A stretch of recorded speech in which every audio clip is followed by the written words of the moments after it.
እጇን ያዘቻት። ፍርሃት ሰውነቷን በኃይል ወረራት። ጽናት ቤት ውስጥ ከሁለቱ አልጋዎችና ተንጋላ ከተኛች በጸሎት እንዲሁም ከራሷ ውጪ ምንም ሊታያት አልቻለም። በፍጥነት በጸሎት ወደ ተኛችበት አልጋ መራች። ሰላም ጤና ይስጥልኝ ውድ ቤተሰቦቼ፣ እንዴት አላችሁ? እንዴት ቆያችሁ? የፈጣሪ ሰላም በዘት ተረፍረፍ ይበልላችሁ እያልኩኝ እንግዲህ ቀደም ብዬ ያስተምርኳችሁ ክፍል 20 ጽናት መጨረሻው ነበረ። ዛሬ ደግሞ ክፍል 21 የምንቀጥል ይሆናል። መልካም ቆይታ ቤተሰቦቼ። ፈራች። በፍጥነት በጸሎት የተኛችበት አልጋ ላይ ወጣ አቀፈቻት። አሁን በጸሎት በተሯ ግራ ገባት። ልክ የጽናትን ግራ መጋባት ወደ ፍራቻ ሲዞር በጸሎት ጽናትን በዳበሳ እየነካካቻት፣ ጽናቴ ምን ነው ዝም አልሽ አለቻት። ጽናት በጸሎትን በደንብ አባይ እቅፍ እያረገቻት በጸሎቴ ፈራሁ አለቻት። በጸሎት አሁንም ግራ ገባት። እንዴ ለምን አለቻት። ጽናት አሁን በጸሎትን ይበልጥ እያቀፈቻት ቤታችን አይደለንም ስትላት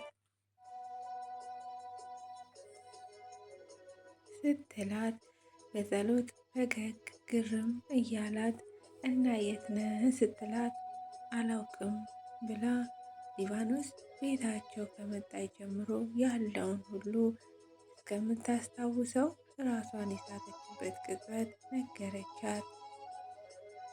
አሁን በጸሎት በጣም ፈራች፣ ተረበሸች። ተቃቅፈው በጭንቀት ሳሉ ያሉበት ክፍል በሩ ብርግድ ብሎ ተከፈተ። ጽናት ብርግግ ብላ ተነሳች፣ ቁጭ አለች። በጸሎት የጽናትን እጅ አጥብቃ ያዘቻት።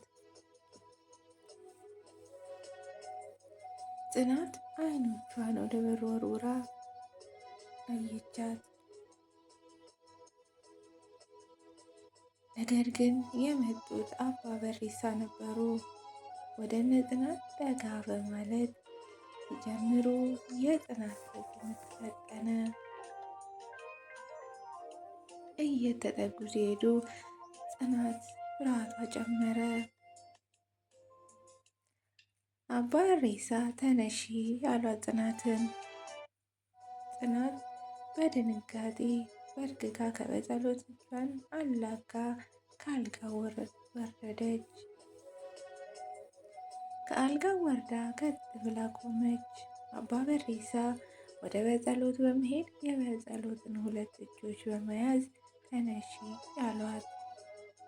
ቁጣ በተሞላበት ድምፅ በጸሎት ብድግ አለች። ጽናት ግራ ገባት። ከሰዓታት በፊት ከጭንቅላቷ ደም በኃያሉ እየፈሰሰላት ራሷን የማታውቀው እህቴ ምንም እንዳልተፈጠረ ብድግ ብላ መነሳቷ ጽናት የሚሆነውን በአትኩሮት ማየት ጀመረች። አባ በሪሳ በጸሎትን አልጋው ላይ ቁጭ ካረጓት በኋላ በሁለቱ እጃቸው ጉንጭና ጉንጯን ይዘው በኃያል ካወዛወዟት በኋላ ለቀቅ ሲያረጓት በጸሎት ወደ ኋላ ወደቀች። ጽናት ጩኸቷን አልቀለጠችው። የሚመጣ ሰው ግን አልነበረም። አባ በሪሳ ዝም ብለሽ ተቀመጪ ያሏት። ጽናት መሬት ላይ ተቀምጣ የሚሆነውን ማየት ጀመረች። ከጥቂት ቆይታዎች በኋላ በጸሎትና ጽናቴ እህቴ ስትላት ሰማች። ጽናት ፈጠን ብላ ወደ እህቷ መራች። ጋሽ በሪሳም በግርምት በተራቸው ቆመው ሁኔታውን ማየት ጀመሩ።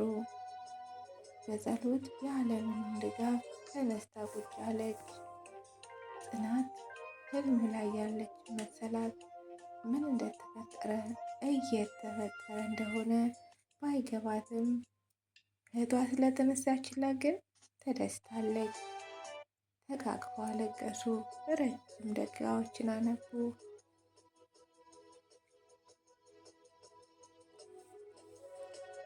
ጋሽ በሬሳ ልጅና ባንቀጠቀጠው ድምፃቸው በቃ ተላቀቁ አሉና አላቀቋቸው። ጋሽ በሬሳ በጸሎት ጭንቅላቷ ላይ ያለውን ፋሻ ነሱላት። ከዛ በቃ ከዚህ በኋላ ህመም ላይም ሕክምናሽን ጨርሰሻል አሏት። አሁን ስለመሸ እዚህ ተኙና ነገ ጠዋት ቤታችሁ ትሄዳላችሁ አሏቸው።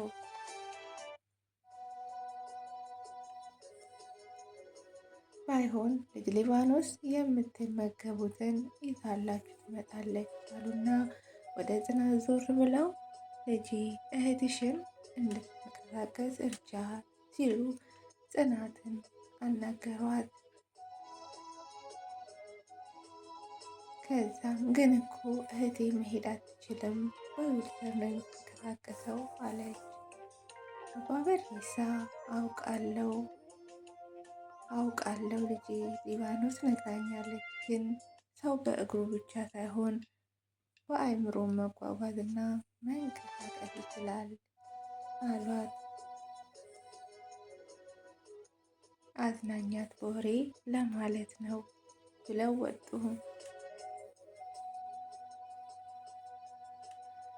ጽናት በፍጥነት በሩን ከውስጥ ከቀረቀረች በኋላ በጸሎት ጋር በመጠጋት የጸሎትን ቁርጥ ፀጉር እና ጭንቅላቷን ዳበሰችው። ምንም የለም። ለምልክትም የተቀመጠ አንዳች ጠባሳም የለ። ጽናት ግራ ገባት።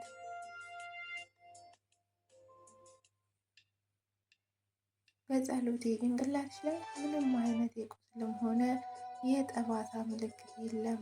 እሺ ጠባሳው ቆይቶ ነው የሚመጣው፣ ግን ቁስሉ የት አለ በማለት ጠየቀቻት። በጸሎትም በመገረም እንዴት ሊሆን ቻለ ስትል ጠየቀች ለራሷ።